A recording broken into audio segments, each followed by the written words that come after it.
Back to you, Tom. Okay. Let's see.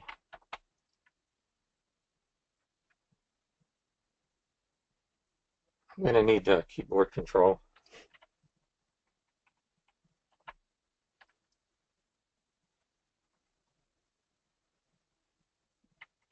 Mylia?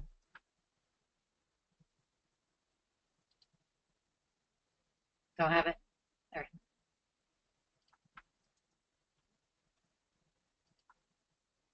Have it, Tom? I have it. Just to make sure. Okay, are we looking at the overview slide? Yes. Okay, great. So this just walks you through a bit of what we'll be talking about today, Susan and I. I'll give kind of a some background and regulatory history on treatment-emergent suicidal ideation and behavior. We'll talk about some of the affected drug classes, and then spend a little bit of time on the most recent guidance document from FDA on these issues. And then I'll talk about risk factors, because that really sets up our discussion on our non-clinical approaches that we have, which was the main remit of this group, how we can go about modeling some of these risk factors, some of the ones that we focused on and why. We'll show you some data sets as sort of early attempts to validate. And then we'll discuss some of the gaps in the research and potential future directions going forward. Okay. So actually, one of the products of this working group was a book that was published at the end of 2014.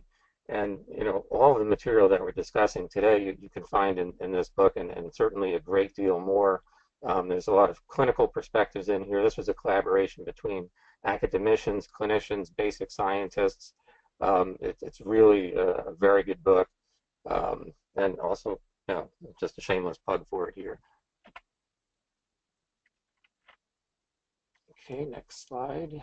There we go. So I'll just walk you through some of the regulatory history as it relates to treatment-emergent suicidal ideation and behavior.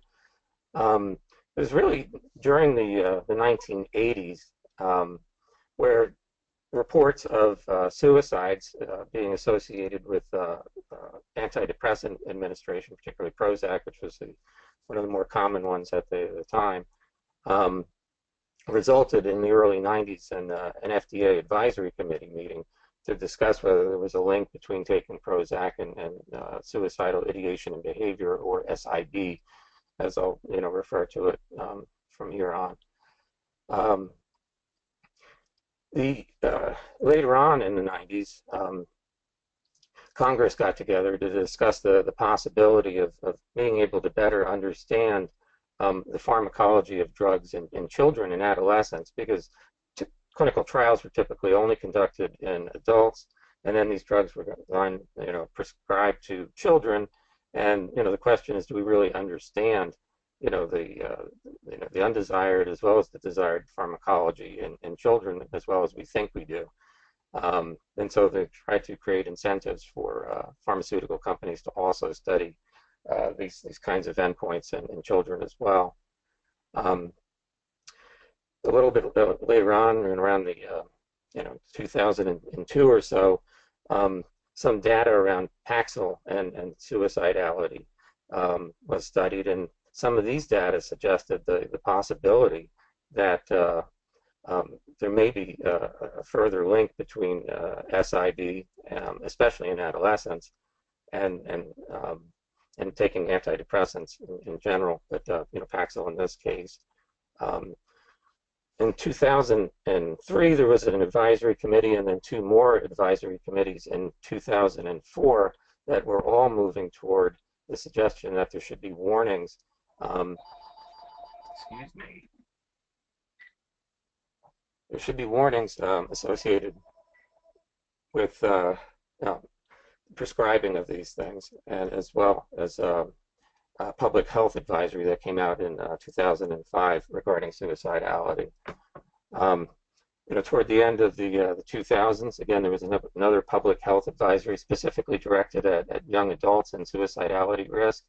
And this is where the Chantix story also began to break as well, where during the course of some of the clinical testing, certainly early on, and then once post-marketing, looking at SIB and possible relationship between administration of these drugs and SIB. I'll also just mention that anti-epileptic drugs, after review of some of the literature there, seem to also have a link with increased SIB, although epilepsy itself certainly does. This just follows the timeline a little bit further, but basically, after a couple more advisory committees that had happened prior, and then more data collected, especially around smoking cessation drugs, and then with leukotriene inhibitors, a number of different classes of drugs now were starting to get class labeling attached to them. EMA, and we saw earlier in the last slide, the British Medicines Agency as well, were also starting to have this kind of discussion, and now EMA also came out with a bit of a guidance document on their own. The FDA's first guidance document came out in 2010.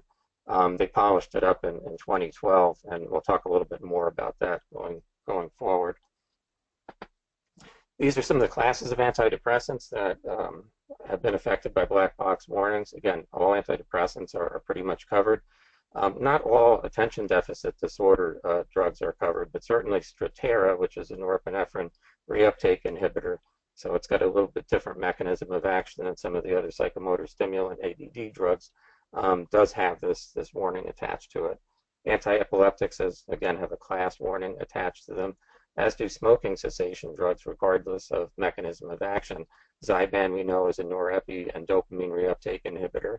Chantix is a partial agonist of the alpha-4 beta-2 nicotinic receptor. So they have different mechanisms, but sort of lumped into this category of smoking cessation drugs that have the band attached to them. Again, leukotriene inhibitors and sedative hypnotics like Ambien and Lunesta. So in the guidance, one of the things that had the biggest impact on our industry is the fact that there was a directive to do prospective assessments of suicidal ideation and behavior in clinical trials of treatment populations in psychiatric illness or in neurological disease, or if your drug has got any kind of CNS activity at all. Certainly in all smoking cessation and weight loss trials, and also stipulate these drugs that we know can cause changes in mood, like reserpine and beta blockers. If you're going to have something pharmacologically similar to these types of agents, again, they would want a prospective assessment in the clinical trial. They did point to the possibility that some populations could be exempt. For example, if there was severe cognitive impairment, for example, in Alzheimer's disease, etc. It might, certainly there would be very little merit in going ahead and doing these kinds of assessment.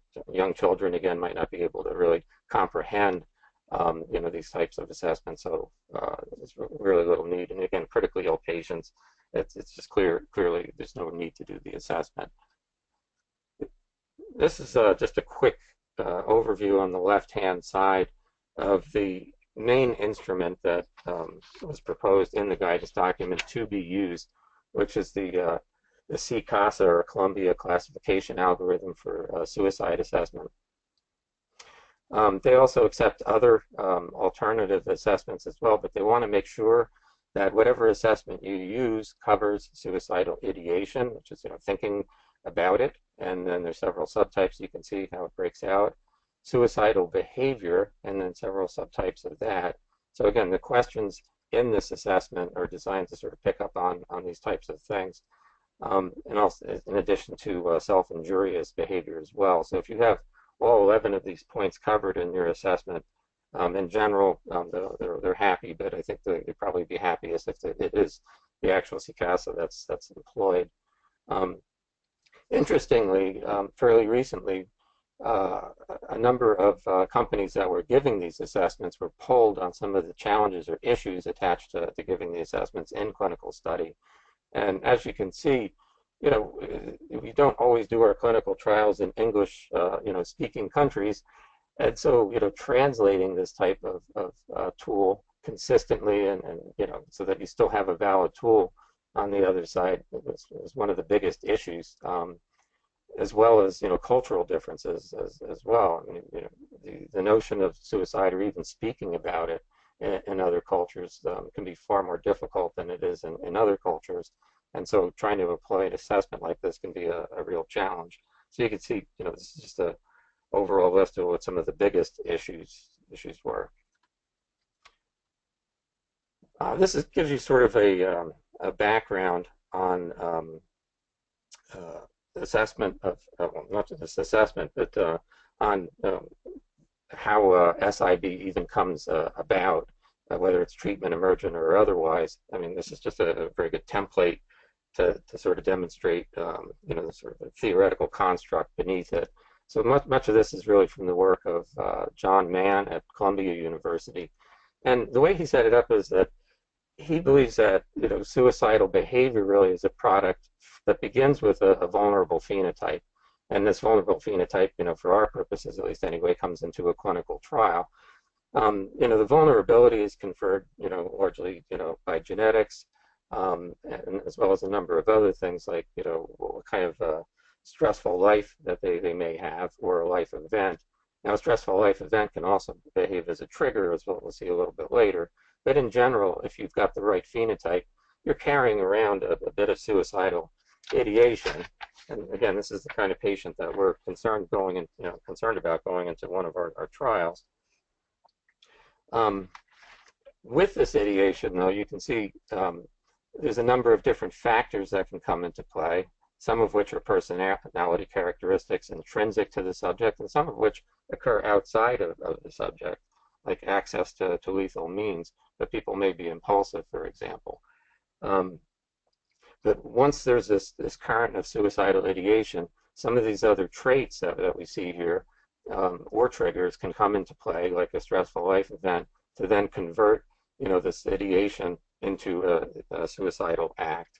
And in this regard, and looking at it in this conceptual framework, what we can see is that this is where a drug would come in, these factors involved in suicidal ideation behavior. The drug would drive one of these risk factors to the point of tipping the balance between, just sort of a current of ideation into an act. Okay, next slide. Okay. And here are some of the main risk factors. I'm going to go pretty quickly through these, but these are some of the things that we had to consider whether we could model or not. And again, we're probably familiar with the influence of age on SIB. It does tend to increase with age, although there is a little spike in early adulthood. Gender, we're all familiar with males being more successful when they do attempt suicide, whereas there are more suicide attempts from females. Number of behavioral characteristics like marital status, employment status, drug abuse, previous suicide attempts, impulsive disorders. All of these things can have a big role. And family history, I mentioned genetics early on, can have a very big role, particularly if suicide is in the family history. It creates a very high risk going forward. Okay, it's just a continuation. Sorry about the slides, folks. We can see here is chronic disease as a risk factor as well, in addition to psychiatric disorders, and you can see the host of them that, again, we're familiar from the media as well as from the literature as having a fairly strong link to suicidal ideation and behavior. So with that, I'm going to pass the screen over to Susan to talk about the non-clinical approaches. Okay, so did you pass the keyboard? Yeah, thank you. Okay, I just got one more mouse click and I think we're there. Okay.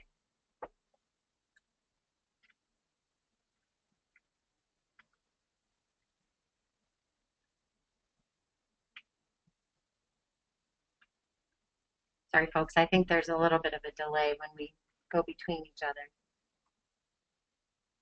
Yep, is that me moving it?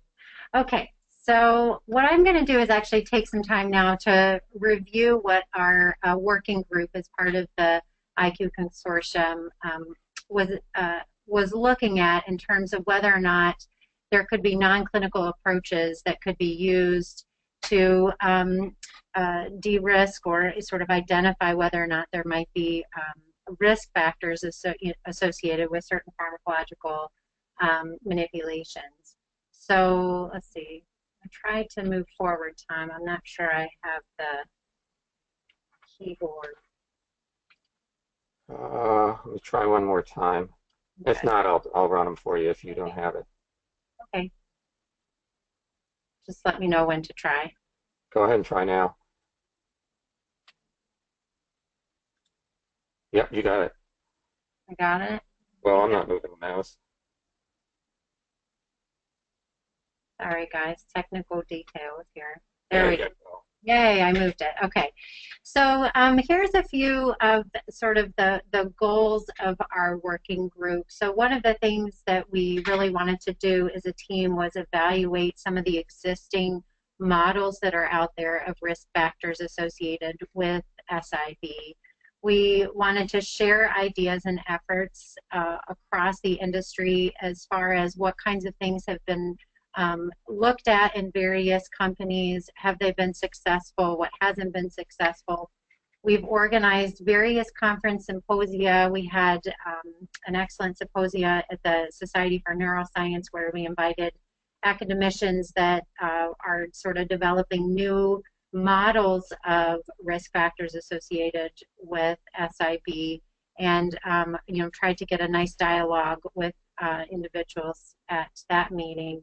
We had various experts attend our consortium meetings to try to have ongoing discussions about these models. And really one of our end products was to try to determine if standards could be established across the industry for for use of preclinical models for identifying SIB risk. And so one of the goals that I'm going to talk to you about today was really one of our goals to try to better understand the clinical translation of these non-clinical models. So why should we try to model these risk factors non-clinically? Well, first of all, obviously from a discovery standpoint and also just a basic science standpoint, it'll help us understand the biology underlying SIB and the risk factors associated with SIB. Obviously, it'll help us identify some new novel therapies that could be used for treating SIB. But really, from a safety perspective, we want to try to help assist in predicting the possibility of that increased risk for treatment-emergent SIB. So, of course, I'm sure everybody's thinking, well, you can't see a mouse trying to commit suicide, and that's obviously a real a factor here, is that you can't obviously model suicide directly in non-clinical species, but you can model some of these risk factors. I'll go through a table of some of these risk factors in just a minute, but of course there are a large number of risk factors that could be associated with SIB. So which ones should we choose as our primary non-clinical models to assess? So what we did as a team is we collated a list of all these risk factors together for which there are animal models available. And then we prioritized among those risk factors based on the literature, based on what is out there across the industry. And those with the highest apparent prevalence based on the literature were selected for our critical review. So here's some of the examples, and I think this list is an adaptation of the one that's in Tom and Carrie's book. But here's an example of some of the risk factors that can be potentially modeled preclinically, and of course it's unlikely or unable to be modeled on the right-hand side. So some of the things that could potentially be modeled are things like aggression or bullying, some aspects of depression, including anhedonia or a depressive-like state. There's also impulsive behaviors that can be modeled non-clinically. also traumatic brain injury, life trauma, social isolation, et cetera, et cetera. Of course, there's a whole host of risk factors that we cannot model preclinically. These include, things like employment stress, self-perception, differences in cultural ethnicity, changes in employment, etc. So obviously there's only a few things that we can really model non-clinically. And what we chose for our critical review in the literature as part of the working group were 3 models that have probably the most data with pharmacological means. And these include assessing aggression, anhedonia, and impulsivity. So what I'm going to do here is just provide a very brief overview of a couple of the different non-clinical models. I'll talk a little bit about their preclinical to clinical translation. And for this aspect, what we did is we really looked to see if there was any data available for these models using antidepressants and antiepileptics, which obviously Tom mentioned are ones that have in some cases now received warning labels on them. We also took a look at cannabinoid receptor antagonists because of SIV that was reported with rimonabant, which led to it being removed from the market. And then as all 3 sort of being lumped together as ones that may have increased risk for SIV risk factors. We also then took a look at clozapine and lithium because both of these are treatments that have been associated with decreasing SIV. And so we're looking for both that sort of positive, sort of a change in the risk factors that would be clinically relevant to what we see in patients. And then, the last thing that we did in taking a look at all of these models is try to identify really across the cohort of all these models, really where's our main gaps in knowledge. And after I go through a few of these non-clinical models, Tom is going to sort of bring it all together and talk about where is it as a team we felt like there were the biggest gaps in our knowledge for the industry going forward. Of note, I wanted to put this caveat in here that this was not an exhaustive evaluation of all the drugs that have been tested in these models. Obviously, we were just focusing on a very select few that have been associated with SIV in patients. So just wanted to put that caveat out there. So here's a few of the potential models that could be used non-clinically to assess risk factors with SIV. So again, as I mentioned, we chose sort of 3 risk factors: aggression, anhedonia, and impulsivity. And you can see various types of models in each of these categories. I've highlighted in green the ones that we're going to go into a little bit further detail on now. But what we're going to be doing, I guess, Tom, are you driving this? I think you must be, no? No, I'm not. It's strange. There's actually a mouse going around. But so basically what we're going to be doing here is just reviewing what the model looks at, some of the endpoints, and just a very quick snapshot of some data that has been published in each of these models with the various pharmacological validation tools that I mentioned previously. So as we go through these models, what I'm going to be doing is sort of populating this table so that we can better understand what that preclinical to clinical translation looks like. So as you can see, as we previously mentioned, along the right-hand side of this table, we've got sort of the increased risk for SIV based on sort of clinical suicidality assessments associated with some antidepressants, anticonvulsants, and cannabinoid receptor antagonists. And then a decreased risk with clozapine and lithium. So what we're looking at here is what do all these models look like with these different types of drugs in comparison to the clinical data. So the first model I'm just going to review is just one of the types of aggression models that you can look at. And this one's actually quite simple. It's the resident intruder task. And in this model, you have basically a naive intruder, which is this guy down here, And it's basically placed into a home cage of a resident or an animal that's to be tested. So this is considered your resident animal. So you have trained experimenters that basically evaluate behaviors when the intruder enters the cage with the resident. And you can look at different endpoints such as, latency to first attack. I guess here's a picture of what it could look like. You can look at latency to attack, duration of attacks, number of strikes, and there's a number of other qualitative behaviors that can also be scored, including sort of aggressive grooming or posture, stance, as well as attacks, biting, etc. So what you can do is actually take a look at how does your pharmacological manipulation actually affect these behaviors.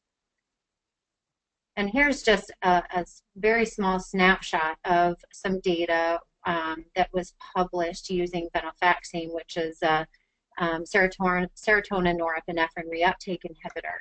And you can see in these graphs that this data is expressed. I think this is the percentage of total number of aggressive behaviors. So I think this is like aggressive grooming, attacks, biting, etc. And as you can see in this graph, acute venlafaxine, actually there's a dose-dependent decrease in the number of aggressive attacks. However, when you do chronic treatment, so 14 days of venlafaxine with a dose that was previously noted to decrease after an acute treatment, actually causes an increase in aggressive behaviors. So this is, I think, one of just many examples of where there are differential results with acute versus chronic treatment of antidepressants. And one of the challenges with some of these models is that very few anticonvulsants and cannabinoid receptor antagonists have been evaluated in these models. So when you take all this together, and we were looking at various types of aggressive models, what so far, when we populate this table, the data is somewhat mixed for antidepressants. Sometimes you have, and also for anticonvulsants, you can have an increase or decrease depending on the dosing regime or the treatment regimen. Cannabinoid receptor antagonists have yet to be really assessed in some of these models. And actually, as would be expected for clozapine and lithium, we actually do see a decrease in aggressive behaviors when you look through the literature, suggesting that they go in the direction that you would anticipate for drugs that decrease SIB. However, the data is still mixed for antidepressants and anticonvulsants. So what I'll do next is actually go through a couple of the anhedonia models. So just as a backup here, so anhedonia really is one aspect of depression, and the idea is that it's an inability to, or a reduced ability to experience pleasure that was once previously perceived as pleasurable. So for both of these, I'm going to be talking about two rodent models, an intracranial self-stimulation model, as well as a cognitive affective bias task. So in ICSS, or intracranial self-stimulation, animals have a permanently implanted electrode, which is directed at the medial forebrain bundle, or some type of reward center in the brain. Animals actually are hooked up to, via this this electrode to a computer interface, where then they learn that if they turn the wheel or press a lever, whichever is the operant-based task, that they'll receive a rewarding electrical stimulus that will be delivered to that brain region via their electrode. So they learn that to self-administer these electrical stimulations. And this behavior is actually highly rewarding. So, and oftentimes it's been shown that rats choose ICSS over food, which I thought this was a great description of that. So how this is used to study pharmacology is basically once animals learn to self-administer electrical stimulations, You can then vary the frequency or the amplitude, but oftentimes you can vary the frequency of the stimulus that's being delivered, and you look at the frequency at which the stimulus becomes rewarding. So every animal is going to have its own sweet spot as far as the frequency at which it feels like the stimulus is rewarding. And so when you're providing some type of pharmacological manipulation, you're actually looking for a change in that threshold. So when you have facilitation of reward processing, such as with drugs of abuse, you have an increase in dopamine. That's actually going to decrease the threshold because less stimulation is required to perceive the stimulation as rewarding because you're already at a heightened state of reward. On the converse side, you might have suppression of reward processing, such as drugs that might induce anhedonia.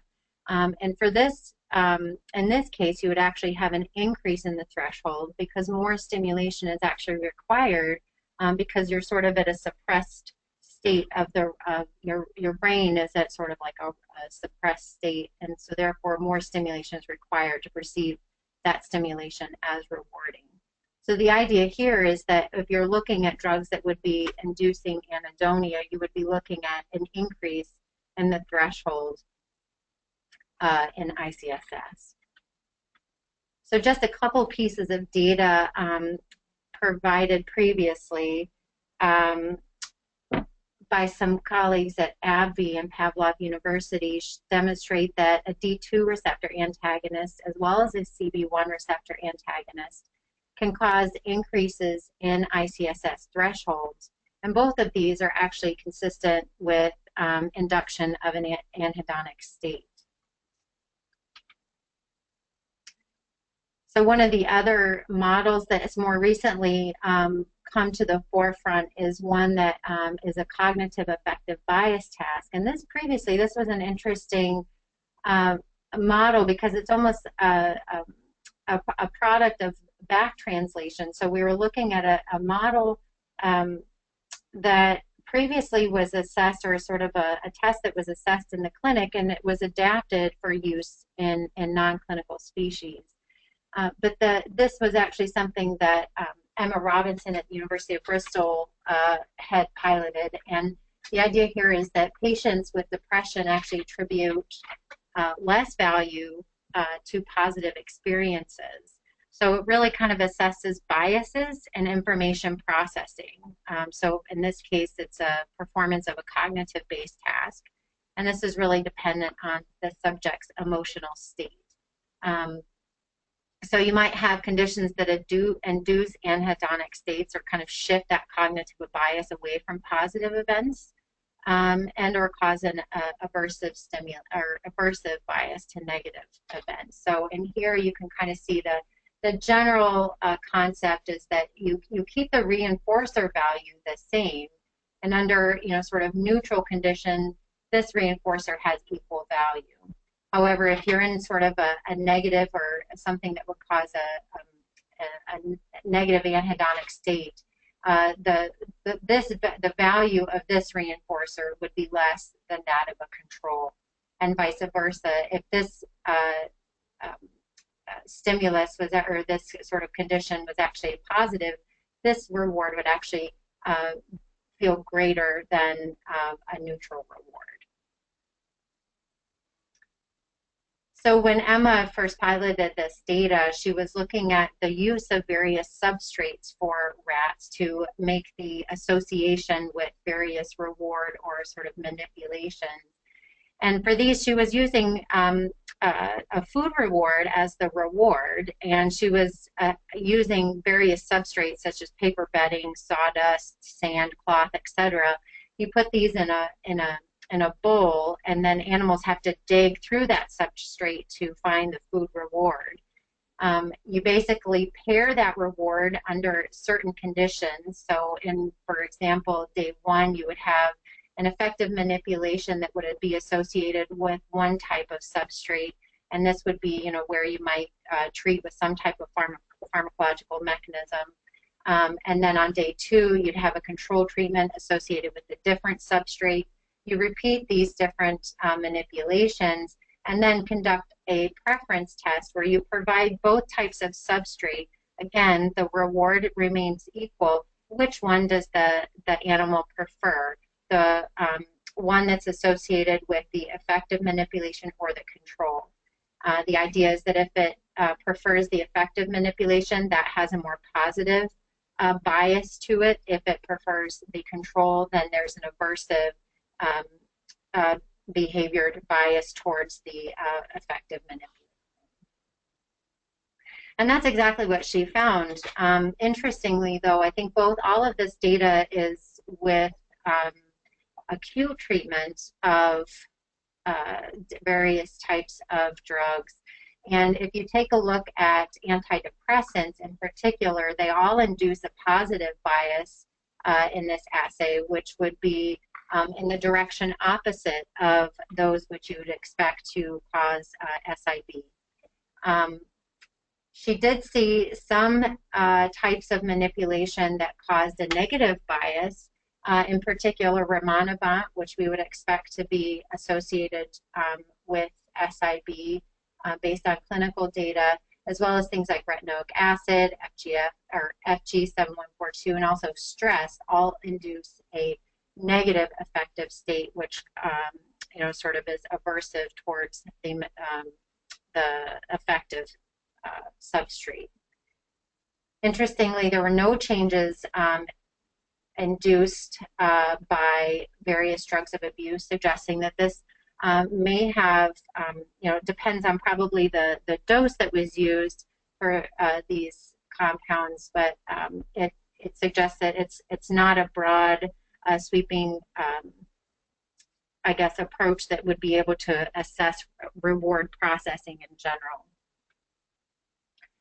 So to wrap up, when we took a look at anhedonia, we weren't just looking at these two models. We looked at a few various other models as well, but our conclusion was, again, very similar to that induced, or that we came to with aggression, and that is really that antidepressants and anticonvulsants have some mixed data out there. Again, it sometimes depends on whether or not it's a acute treatment versus a chronic treatment. Depends a little bit on the model. But there's not really any consistent model that shows a consistent result. I think the one exception might be that ICSS so far seems to be most consistent with some of these, with suicidality or SIB risk factors. You see that increase in ICSS thresholds that are consistent with increased SIB.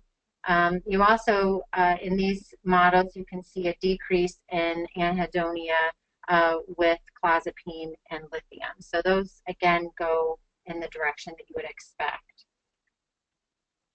And then the last model I'm just going to talk very briefly on is one that has been used to assess impulsivity in rodents.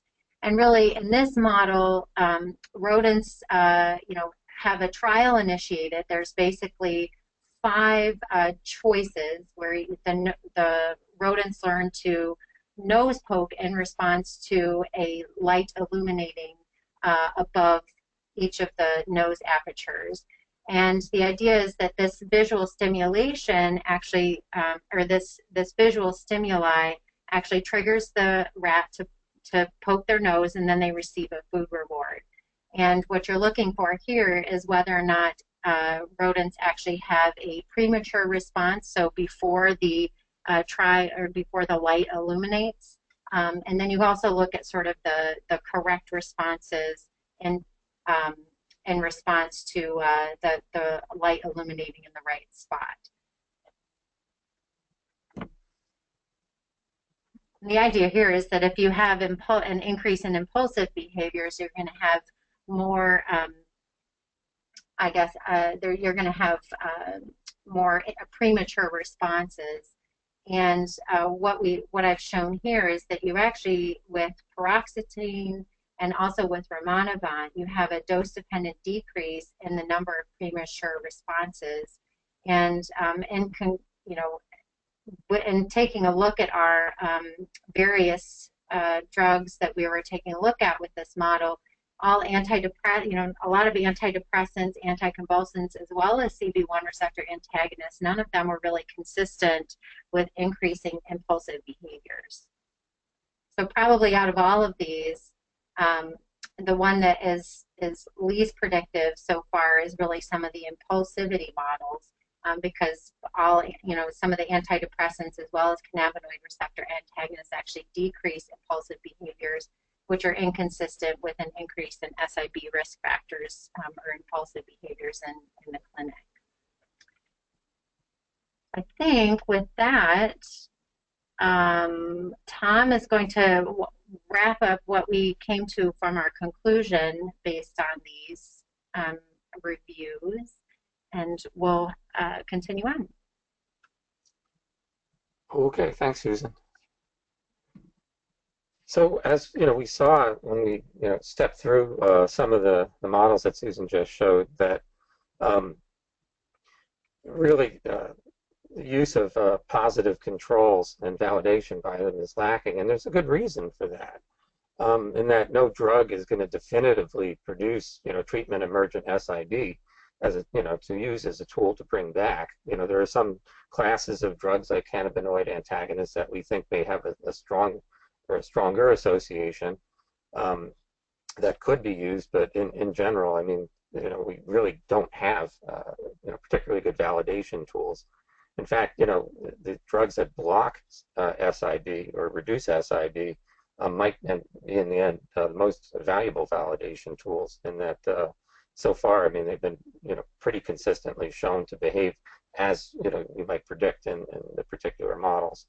The other thing is that we're trying to see a signal that drives a positive risk factor toward SID with antidepressants. And it's antidepressants that have gotten a lot of the press. It's antidepressants that have really started this dialogue around treatment-emergent SID. And when we do that, though, I mean, we're sort of ignoring the fact that antidepressants overwhelmingly really decrease SID in treatment populations that they go into. And it's really just a subset of patients that where it may, in fact, increase the risk of SID. But again, identifying who they are, other than the employing the questionnaire-based types of tools, can be a very difficult challenge. So the question is, when we're looking at antidepressants to validate these types of assays, it's important to consider that they in fact reduce SID in many cases, and maybe that is a signal we should be looking for with them. As I mentioned, the CB1 antagonists might have the strongest link, but they also have been tested in the fewest models, and that leaves kind of a pretty large gap. There's some inconsistencies as well with CB1 antagonists, whereas some models of antidepressant activity, like the forced swim test, CB1 antagonists actually appear to have antidepressant-like effects in those models. So again, that's another sort of paradox built into the CB1 antagonists, and again, highlighting the difficulties in validating these particular approaches. Do we really know whether predictivity is possible? Again, the data set is extremely incomplete at this time, again, because of the lack of validation, and for some other reasons as well. Just to remind folks, I mean, any of these types of models that we talked about are going to be indirect, in that we can't model SID per se in animals. We can only model the risk factors that we believe contribute to SID, with, again, the theoretical construct being that the drug or pharmacological intervention drives the risk factor, which in turn drives the SID. Another point that I make, in a lot of different kinds of presentations, is that we use a very, very homogeneous subject population experimentally in our laboratory to represent what's going to happen in an extremely heterogeneous treatment population, like is done in a antidepressant trial, for example. So you've got people of all ages, genders, et cetera, cultural differences. And these are all things that we some of which we can take into account preclinically, but we simply don't. We want the most homogeneous population possible for a number of good reasons. On the other hand, there are instances where we might consider, maybe making our treatment populations a bit more heterogeneous to be more representative of the clinical population. A lot of these models rely on food reward and motivation, and we know a number of obesity drugs, seem to have this association with SID. And so the question is, could that be a real confound? I think the answer is yes in that particular instance. And I think noticed early on that there's no way we could have a single model of a single risk factor and have it be predictive of anything. I mean, it's always multiple risk factors in humans, at least anyway, that drive SID. And so we probably would need a model several different models together, all showing the same kind of signal to be able to say whether the drug increases the risk or not. But again, this is not something that's going to happen overnight. It's a really, truly significant undertaking to try and understand, okay, well, what's the best collection of models, and does that collection of models differ from mechanism to mechanism? So future directions, I think, is to there really needs to be a more concerted effort in terms of validation of the existing models. We saw the work with intracranial self-stimulation as an example, which I think has a lot of face validity to it. I think it's got an awful lot of construct validity as well. I mean, those electrodes are sitting right in the areas of the brain that trigger mood and impulsivity, etc. And however, as good as the model is, when you go from laboratory to laboratory, how it's employed, whether they're looking at frequency and what frequency of stimulation, whether they're looking at threshold or absolute amount or number of self-stimulations, or whether they're looking at amplitude, again, it's going to vary from lab to lab. So I think there should be an effort to maybe standardize, some of these models. And it's not just ICSS. I mean, all of them. I mean, I think you see different flavors of the models from laboratory to laboratory. So when you're testing a drug that you think should, be a validating drug, and you don't get the response that you expect, I think it's a good time to take a look at how your methods compare to the methods in other labs as well. Something that's been extremely poorly studied until very recently is the influence of gender or age upon your effect. If we know age is a factor, and increasing age increases the risk of SID, why are we using adolescent rats in our studies? And it might be very interesting exercise to go back and have a look at what some of these drugs do in older animals. Again, we pointed to a lot of places where pharmacological validation was specifically just missing, so there's a number of gaps that could be filled in. And as I've already said, I mean, I think some more consistency in study design could go a long way in helping us understand whether we have an approach that could be used to help us predict, and perhaps not 100% with 100% fidelity, but help us predict whether we might have an increased risk for SID in a compound moving forward into clinic. So just kind of an overall summary, there's a lot of different risk factors that contribute to SID, many of which we can model preclinically.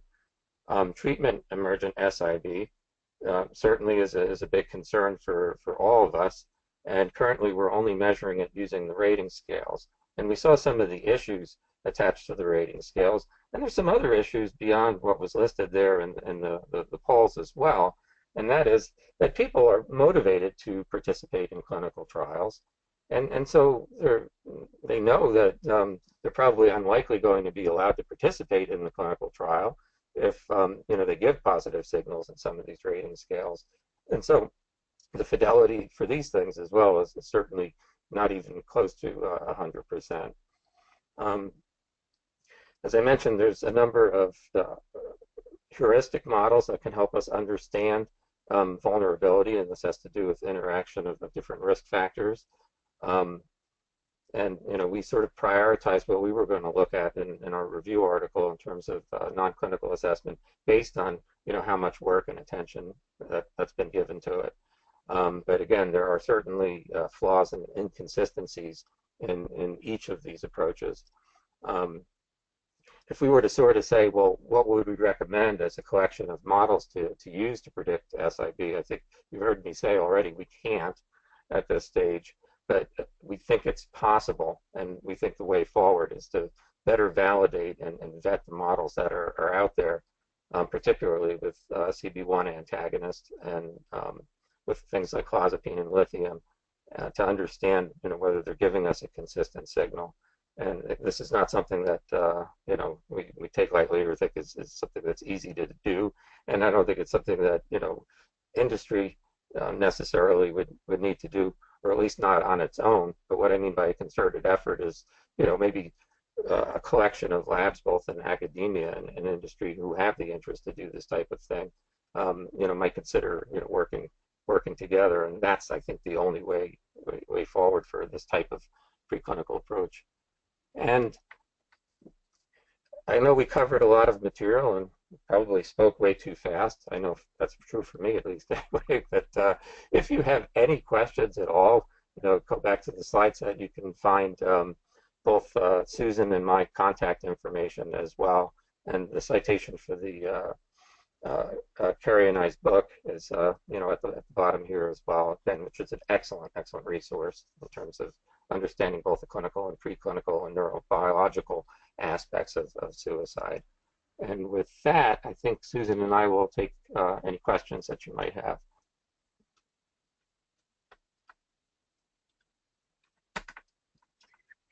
So one question that has been raised previously is in regard to right now a lot of safety studies use naive animals.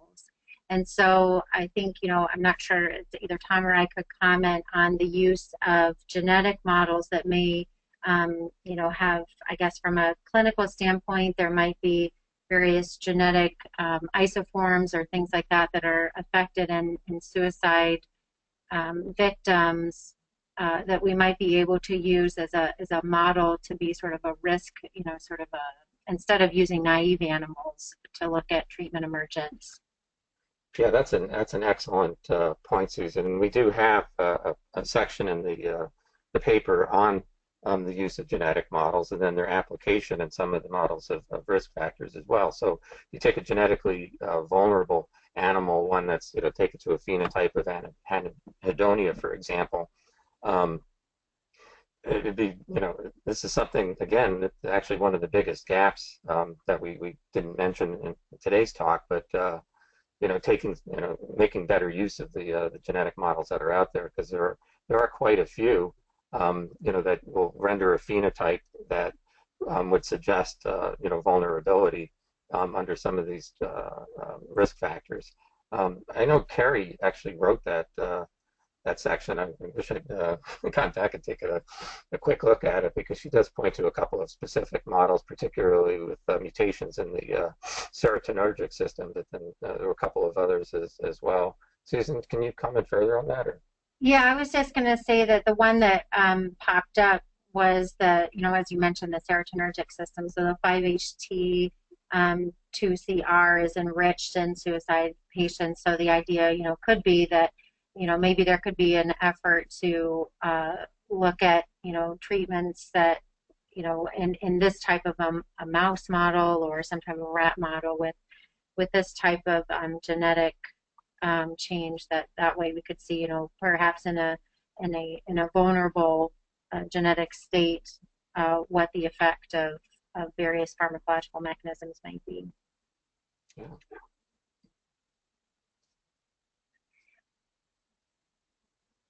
I guess one of the other questions that perhaps we could address might be to compare and contrast, our confidence in abuse potential versus SIB. I know it's a very broad topic, but I think some of the things that Tom brought up was really the lack of consistency across different parameters that are assessed. And I think while there are differences in some models for abuse potential assessments, There is a little bit more consistency than what we see with the various models that might be associated with risk factors with SIB.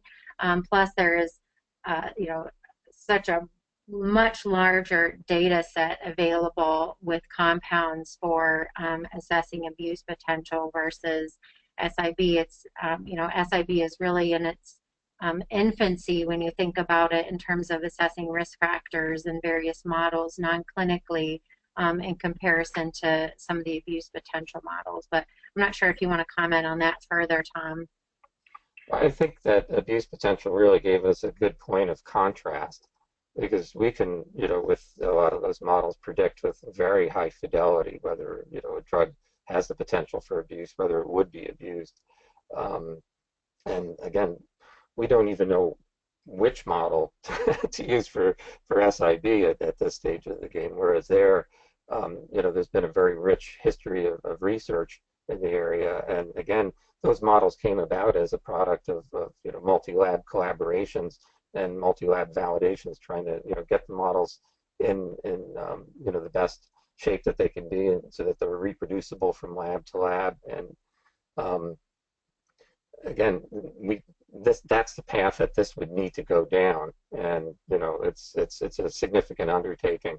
Drugs of abuse have gotten a lot of and models thereof, and neurobiology of it has gotten a lot of attention over the years, and a lot of funding from federal agencies as well. And again, that's really driven the fidelity and predictivity of those models.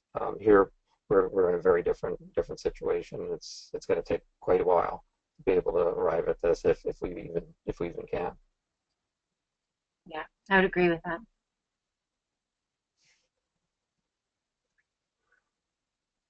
I'm not seeing too many questions come in here, so I'm not sure, Tom, if you had anything else, any other questions or comments. I think one last comment / question is do we ever envision a place where regulatory agencies would require non-clinical assessments? And I think, really the work of this IQ working group was to try to identify whether or not we could make recommendations for a non-clinical model. But I think, the results of our efforts really suggest that, as Tom mentioned, that we can't say definitively which model we would recommend at this point, because there really is just a lack of data and a real clear understanding of the sort of the predictivity of these models at this point. So it really requires taking some of the models that maybe are a little bit more established and running a number of different compounds through them and different drugs through them, so that we can understand what the predictivity really is. And perhaps only then really could any sort of recommendations be made. Right, I certainly don't disagree with with any of that. Again, it's a matter of there's work to do, and again, I think if it's a concerted work, where you've got agreement on which models to vet, I think would certainly go a very long way in terms of being able to arrive or at least even approach where we are for abuse potential assessment. I did see another question come in. Any models in non-rodent animals? Boy, what a great question. So we did not cover an awful lot in terms of non-rodent models. I mean, when you look at the types of models that we covered today, there's questions of ethics that arise. If you want to be able to apply them to say non-human primates, for example. But non-human primates are, of course, the only other research subjects that could be used. There's a number of other kinds of types of species that could be used. And again, it's an excellent point. We were talking about understanding a more heterogeneous population of rodents, and in fact we I think would be helping ourselves to be understanding a more heterogeneous, number of species as well, and whether we see consistency from species to species. Because when we're going to predict a toxicological signal in humans, I think the more species that we see that signal in, the more confident that we are that it's going to translate into human. But if you find it in one species and not another, oftentimes there's a good explanation for that, and it simply does not translate forward. So that's a fantastic point. Susan, any thoughts? Yeah, I was just going to comment that I think you mentioned, sort of the ethics of testing sort of the aggressive behaviors, but I think there's some value in potentially exploring some of the tasks that might be associated, like with the cognitive affective bias task and things like that might be associated with anhedonia in non-human primates, because that may build, there might be some more sophisticated testing that could, sort of assays that could be developed to look at that in non-human primates. I think there's definitely been some work. I mean, cognitive affective bias has actually been assessed in anything from bees all the way up to bears. I mean, it's a really broad topic, and I think we just really need to standardize it, and perhaps assessing this in non-human primates, some type of a task like that could really have some value. Yeah, very, very good point. Yeah, a number of labs have employed these affective biasing tasks in primates, and again, this is something that was back translated from the human. So, I mean, it's got some inherent validity to the tests, and yeah, absolutely, you can do these things in primates, and you can look and see how your drug can alter the signal of the biasing in the animal going forward. So yeah, good point. There's another question, it looks like, around biomarkers, 5-HT2C. You want to handle that, Susan?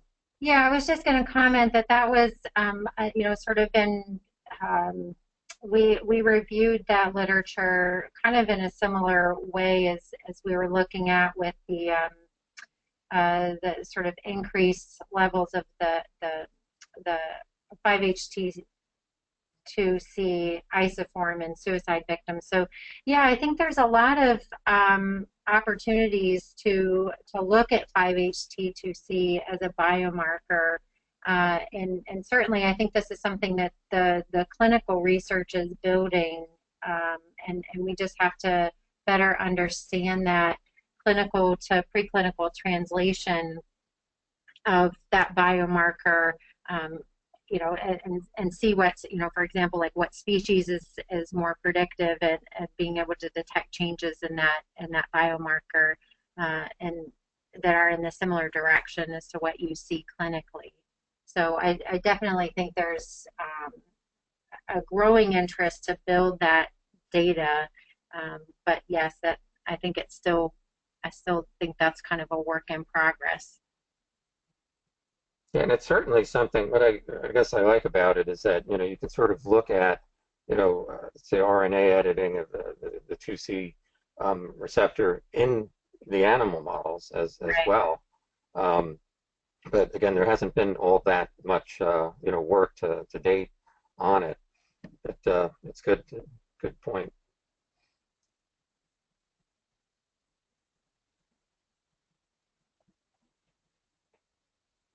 Looks like there's another question there. It says, based on the role of SLC4A4 in brain extracellular space pH regulation, does it indicate that models of anxious dysphoria may be helpful in terms of behavior? That's a good question. Susan, you want to handle that one? I could just tell you that certainly anxiety, among that list of psychiatric disorders that we saw, is extremely prominent in suicidal ideation and behavior, and suicidal acts. Anxiety plays a very large role. And it's kind of a paradox in that, you would think anxiety would tend to inhibit behavior like it generally does. But in this case, it just becomes so chronic and so dysphoric. It's really not a paradox. It's really a driver of SID. as far as the SLC484, that's not something I know about, but maybe Susan, you can address that. Yeah, no, I'm not actually familiar with that literature, but yeah, I think that the challenge is again, sort of various aspects of. I mean, it's how do you assess it? A lot of times in rodent models, when you're assessing anxiety, you're looking at spatial anxiety more so than I guess a dysphoric anxiety.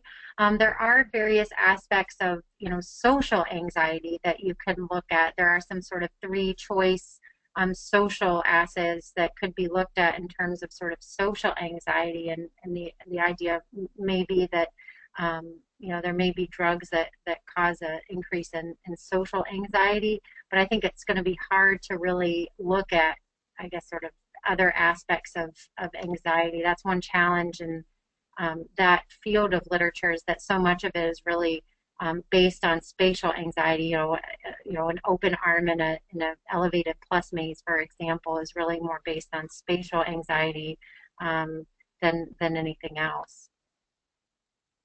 Yeah, absolutely. That was sort of my comment on that. Oh, great question here on the mechanistic basis of action of ketamine in reducing SID.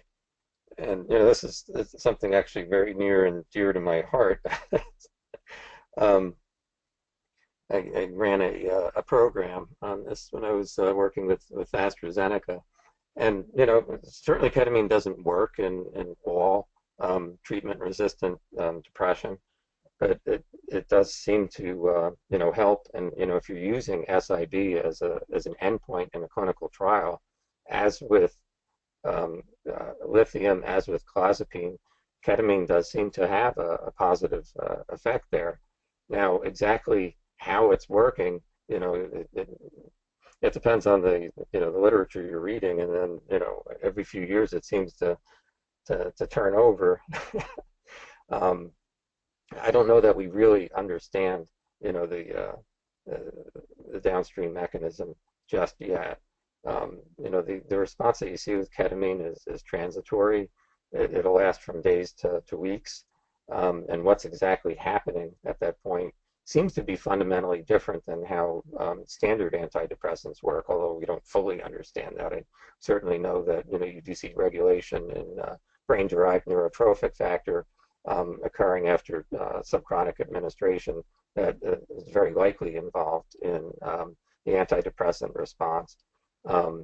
Brain-derived neurotrophic factor drives a lot of brain plasticity as well, and that's probably intersecting with some of the negative or cognitive changes that are in depression, and sort of disrupting that negative cognitive loops that people get stuck in, that drive them toward negative emotion and negative types of behaviors. These are all sort of intertwined with each other. And ketamine, at least on sort of a meta type of level, may be working in a similar fashion, perhaps not through BDNF, but by sort of disconnecting, these negative thought processes and loops that occur, where people automatically go to a negative thought regardless of the type of situation, disconnecting it at least for a short period of time. And so that people can see things in a different way. And if they can see them in a different way, then they can feel differently as well. And that's probably a very unsatisfactory answer at this point, because I was asked for the mechanistic basis. But I think at this point it's still kind of up in the air, although I do believe there is a signal with ketamine. Any comments, Susan? No, I think you wrapped it up. I think, as you say, it's very dependent. I think from my review of the literature too, it's also very dependent on high dose versus low dose, different type of dosing, administration. So it's how you're engaging with NMDA receptors and how you're affecting things like that is going to be dependent on the dose and the route of administration. Ketamine's a really interesting drug, and I always assumed that a lot of its pharmacology was off target, off of the NMDA receptor. And we tried to look at that. We sent ketamine off, for a broad receptor screen, and it came back immaculate. Yeah.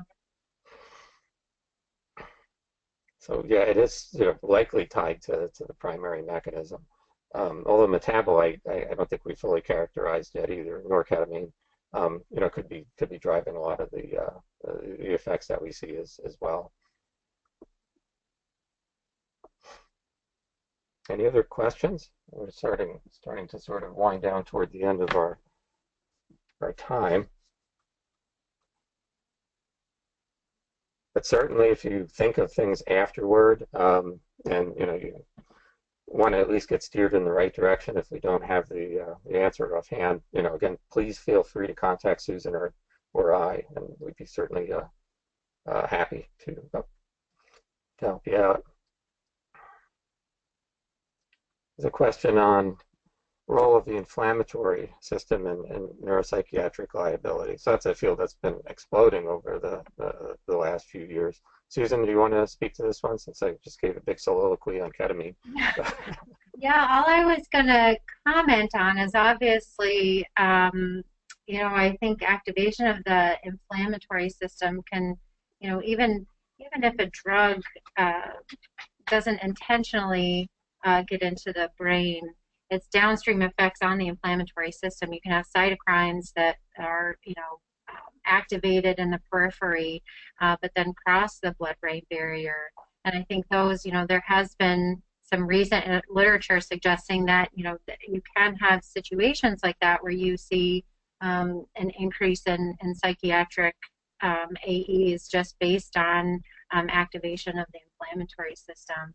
So I think, there's that field, as Tom said, is really starting to explode, or just beginning to understand, I guess, how activation of the peripheral inflammatory system is going to be affecting the brain. But certainly there hasn't really been an effort to really understand, from my knowledge, how some of these drugs may actually cause SIB non-clinically yet.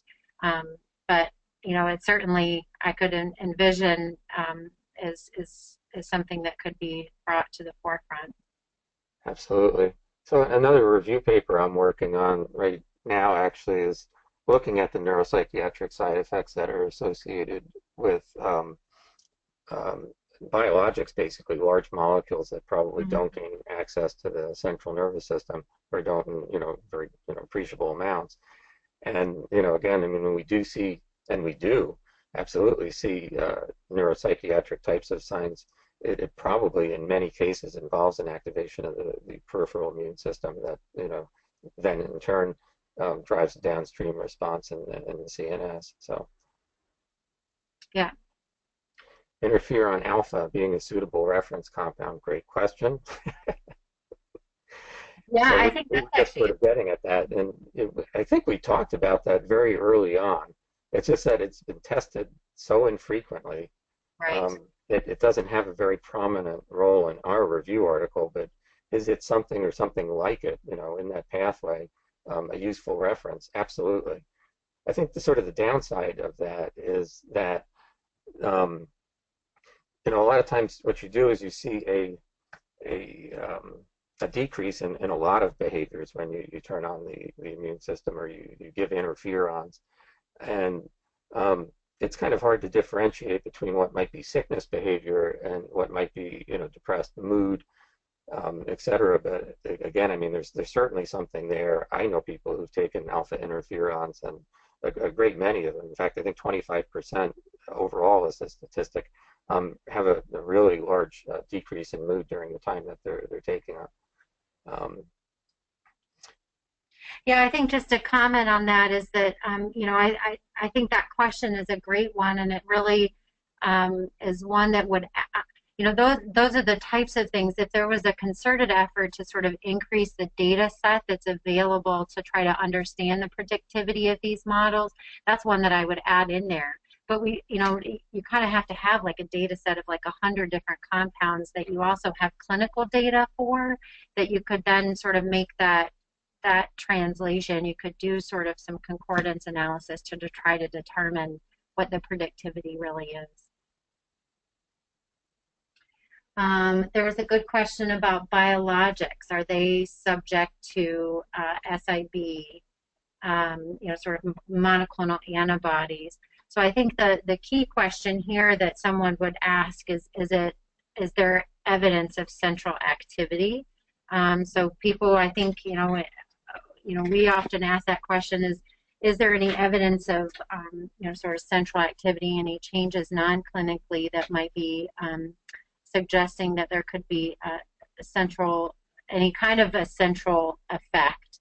And as Tom mentioned, sometimes you may not have a monoclonal antibody that itself gets into the brain, but it may activate signaling molecules or cytokines or whatever that might actually act in the periphery and or go into the across the blood-brain barrier. So I think, depending on the mechanism of action, it's going to be very much on a case-by-case basis for biotherapeutics.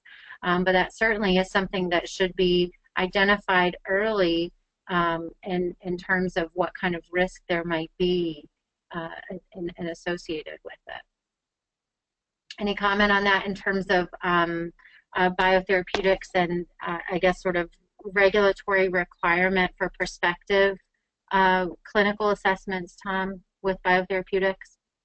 Well, I mean, as we saw, early when we kind of did the overview of the guidance document, yeah, it depends on the treatment population that you're going into, and what disorder you're trying to treat, and the target as well. And it's best to sort of, I think, just bring a dialogue, beforehand to find out whether you ought to be looking or not, because it's not always going to be clear, whether you see a signal or not. Sometimes you're surprised. There are monoclonal antibodies, on the market that have mention of SIB in their label, because it's something that popped up during the trial, during the trials, and I don't think that the majority of them have it, but there are a couple that do have it in the label. We did a query of just the labels of a number of biologics, and there were hits for some of these things. So again, how it's happening is unclear, and whether you need to be looking prospectively or not, it's best to have a dialogue.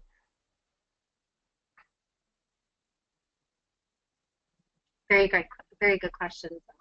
Yeah, absolutely.